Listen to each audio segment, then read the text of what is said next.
Hi, ನಮಸ್ತೆ ಎಲ್ರಿಗೂ. ಸವಿರುಚಿಯ ಆಟ ಚಾನಲ್ಗೆ ಸ್ವಾಗತ. ಇವತ್ತಿನ ರೆಸಿಪಿ ಚಕ್ಲಿ, ಅಂದರೆ ಬೆಣ್ಣೆಯಿಂದ ಚಕ್ಲಿ ಮಾಡೋಣ. ತುಂಬಾ ಚೆನ್ನಾಗಿರುತ್ತೆ.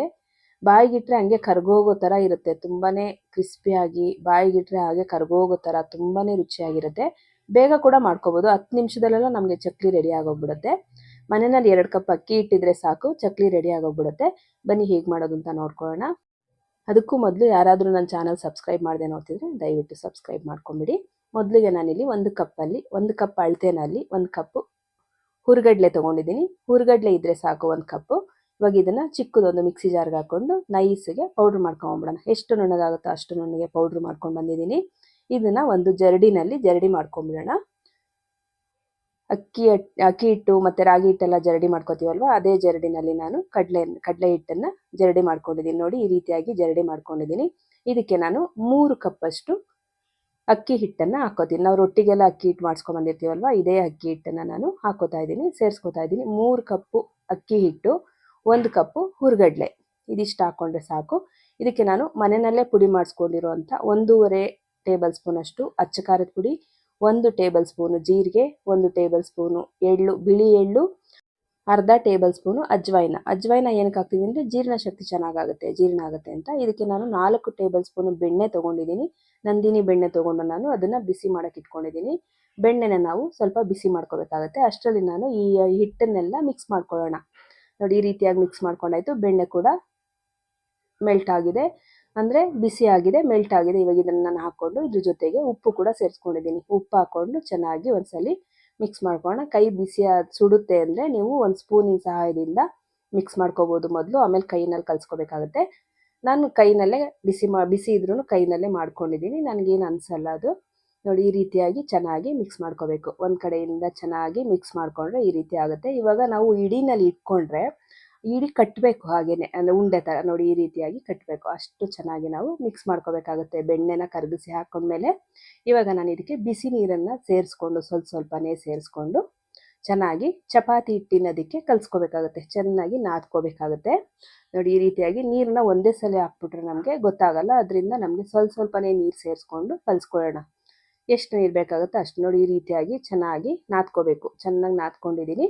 ಇವಾಗ ಇದನ್ನು ನಾನು ಒಂದು ಚಿಕ್ಕ ಪಾತ್ರೆಗೆ ಹಾಕಿ ಮುಚ್ಚಿಟ್ಬಿಡ್ತೀನಿ ಒಂದು 10 ನಿಮಿಷ. ನೋಡಿ, ಕರೆಕ್ಟಾಗಿ ಕಲಿಸ್ಕೊಂಡಿದ್ದೀನಿ. ಮುಚ್ಚಿಟ್ಬಿಡೋಣ ಒಂದು 10 ನಿಮಿಷ. ಅಷ್ಟರಲ್ಲಿ ನಾನು ಎಣ್ಣೆ ಕಾಯಕ್ಕೆ ಇಟ್ಕೊತೀನಿ. ಸ್ಟವ್ ಹಚ್ಕೊಂಡು ಎಣ್ಣೆ ಕಾಯಕ್ಕೆ ಇಟ್ಕೊಳ್ಳೋಣ. ಇವಾಗ ಒಂದು 10 ನಿಮಿಷ ಆಗಿದೆ. ಇದನ್ನು ಚೆನ್ನಾಗಿ ಇನ್ನೊಂದ್ಸಲಿ ಚೆನ್ನಾಗಿ ನಾದ್ಕೊಂಡು ಈ ರೀತಿಯಾಗಿ ಚಕ್ಲಿ ಒಳ್ಳು ತೊಗೊಂಡು ಸ್ವಲ್ಪ ಎಣ್ಣೆ ಸವರ್ಕೊಳ್ಳೋಣ. ಚಕ್ಲಿ ಒಳ್ಳಿಗೆ ಚಕ್ಲಿ ಅಚ್ಚು ಮತ್ತು ಒಳ್ಳು ಎರಡು ತೊಗೊಂಡು ನಾವು ಎಣ್ಣೆ ಸವರ್ಕೊಂಡು ಇದಕ್ಕೆ ನಾವು ಚಕ್ಲಿ ಹಿಟ್ಟು ಏನು ನಾದ್ಕೊಂಡಿದ್ದೀವಿ ಇದನ್ನು ಹಾಕ್ಕೊಂಡು ಒಂದೊಂದೇ ಚಕ್ಲಿಗಳನ್ನ ಈ ರೀತಿ ಒಂದು ತೇವದ ಬಟ್ಟೆನ, ಒಂದು ಬಿಳಿ ಬಟ್ಟೆ ತೇವದ ಬಟ್ಟೆನ ಈ ರೀತಿ ಕೆಳಗಡೆ ಇಟ್ಕೊಂಡು ಹಾಕ್ಕೊಂಡ್ರೆ, ನಾವು ತೇವ ಏನಕ್ಕೆ ಮಾಡ್ಕೊಂಡು ಹಾಕೋಬೇಕು ಅಂದರೆ ಚಕ್ಲಿಗಳು ಡ್ರೈ ಆಗಲ್ಲ. ಅದರಿಂದ ನಾನು ಸ್ವಲ್ಪ ತೇವದ ಬಟ್ಟೆ ಇಟ್ಕೊಂಡು ಅದ್ರ ಮೇಲೆ ಚಕ್ಲಿಗಳನ್ನ ಒತ್ಕೋತಾ ಇದ್ದೀನಿ. ಆಮೇಲೆ ಎತ್ತಿ ನಾವು ಎಣ್ಣೆಗೆ ಬಿಟ್ಕೊಡೋದಕ್ಕೂ ತುಂಬಾ ಈಸಿ ಆಗಿಬಿಡುತ್ತೆ. ಬಟ್ಟೆ ಮೇಲೆ ಚಕ್ಲಿ ಒತ್ಕೊಂಡಾಗ ಆರೋಗ್ಯಕ್ಕೂ ಒಳ್ಳೆಯದು. ಪೇಪರ್ ಮೇಲೆಲ್ಲ ಒತ್ಕೋಬಾರ್ದಲ್ವ, ಅದರಿಂದ ನಾನು ಬಟ್ಟೆ ಮೇಲೆ ಒತ್ಕೊಂಡಿದ್ದೀನಿ. ನೋಡಿ, ಈ ರೀತಿಯಾಗಿ ಒಂದೊಂದೇ ಚಕ್ಲಿಗಳನ್ನ ನಾನು ಬಟ್ಟೆ ಮೇಲೆ ಒತ್ತಿಟ್ಕೊಂಡಿದ್ದೀನಿ. ಇವಾಗ ಎಣ್ಣೆ ಕಾದಿದೆ. ನೋಡಿ, ಎಣ್ಣೆ ಕಾದಿದೆಯಾ ಅಂತ ಗೊತ್ತಾಗಬೇಕು ಅಂದರೆ ನಾವು ಒಂಚೂರು ಪೀಸ್ ಹಾಕಿ ನೋಡ್ಬೋದು ಎಣ್ಣೆಗೆ. ಎಣ್ಣೆ ಕಾದಿದೆ. ಇವಾಗ ನಾನು ಒಂದೊಂದೇ ಚಕ್ಲಿಗಳನ್ನ ನಿಧಾನಕ್ಕೆ ಕೈ ಸುಡದೆ ಇರೋ ಹಾಗೆ ನೋಡಿಕೊಂಡು ನೀವು ಹಾಕ್ಕೊಳ್ಳಿ.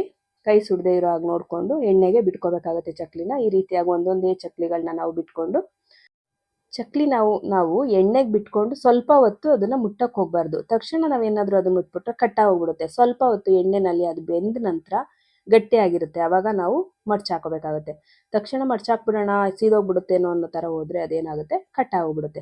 ಈ ರೀತಿಯಾಗಿ ಸ್ವಲ್ಪ ಹೊತ್ತಾದಮೇಲೆ ನಾವು ಒಂದೊಂದೇ ಚಕ್ಲಿಗಳನ್ನ ಎತ್ತಿ ಮಡ್ಚಾಕೊಳ್ಳೋಣ. ನೀಟಾಗಿ ಮಡ್ಚಾಕೊಂಡು 2 ಸೈಡು ಬೇಯಿಸ್ಕೋಬೇಕಾಗುತ್ತೆ. ಚಕ್ಲಿ ಬೆಂದಿದೆ ಅಂತ ನಮ್ಗೆ ಯಾವಾಗ ಗೊತ್ತಾಗುತ್ತೆ ಅಂದರೆ ಚಕ್ಲಿಗಳು ಎಣ್ಣೆಯಿಂದ ತಲಕ್ಕೆ ಹೋಗಿ ಕಚ್ಕೊಳ್ಳೋ ಥರ ಹೋಗುತ್ತೆ. ನೋಡಿ, ಈ ರೀತಿಯಾಗಿ ಹೋದಾಗ ಚಕ್ಲಿ 100% ಬೆಂದಿರುತ್ತೆ. ಆವಾಗ ನಾವು ತಕ್ಷಣ ಎತ್ಕೊಂಡ್ಬಿಡ್ಬೇಕು, ಲೇಟ್ ಮಾಡಬಾರ್ದು. ಲೇಟ್ ಮಾಡಿದ್ರೆ ಸೀದೋಗ್ಬಿಡುತ್ತೆ. ಚಕ್ಲಿ ಬೆಂದಿದೆ ಅಂತ ಗೊತ್ತಾಗೋದೇ ನಮಗೆ ತಲಕ್ಕೆ ಹೋಗಿ ಕಚ್ಕೋತಾ ಇದೆ, ಇನ್ನೇನು ಕೆಳಗಡೆ ಹೋಗಿ ಕೂತ್ಕೋತಾ ಇದೆ ಅನ್ನುವಾಗ ಎತ್ಕೊಂಡ್ಬಿಡ್ಬೇಕು. ಇದೇ ರೀತಿಯಾಗಿ ನಾನು ಎಲ್ಲ ಚಕ್ಲಿನೂ ಒತ್ಕೊಂಡು ಬೇಯಿಸ್ಕೊಂಡಿದ್ದೀನಿ.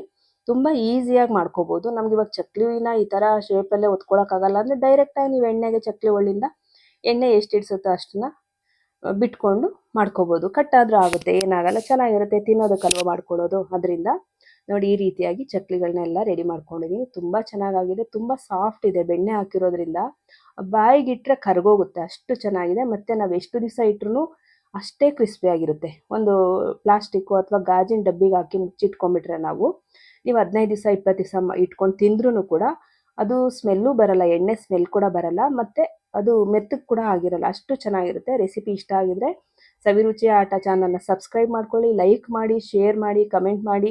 Thank you for watching.